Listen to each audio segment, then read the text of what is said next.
Jangan masuk waktu ni. Mana surau Cari dulu lah.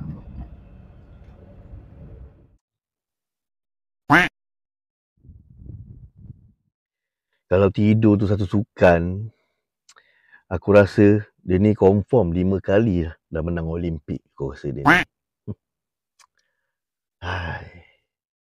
Ci, bangun Ci. Azan dah pukul pandang. Engkau masih bermimpi jadi Iron Man lagi ke apa? Aduh, hai pening lah aku tengok dia ni. Oi, bangunlah.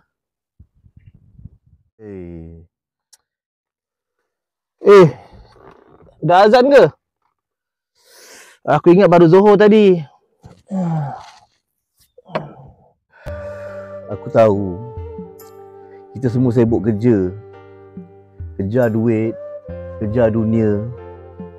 Tapi kadang kita lupa Tuhan yang bagi semua tu. Kita tak luang pun 5 minit nak sujud dekat dia.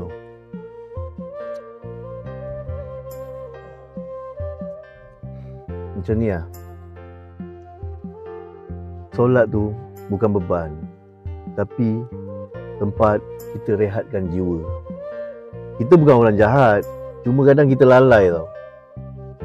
Tapi jangan tunggu hidayah datang. Kita jemput dia, ajak dia masuk dalam hidup kita. Kau faham tak maksud aku? Okey. Baiklah kalau begitu.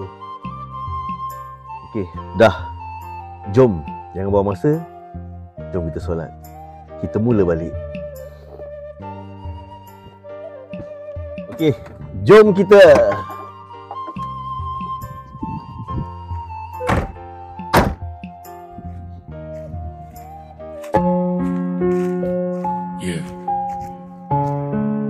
Kadang hidup ini jatuh, terluka, terhina, tersisih. Tapi bila aku sujud, hanya padamu aku temui cahaya. Hanya padamu aku temui cahaya. Sejak kecil ku cari arah, jalan hidup penuh resah. Orang sekeliling hanya menuding salah. Aku rebah, luka batin yang parah. Tiada kasih seorang ayah, tiada belayan seorang ibu.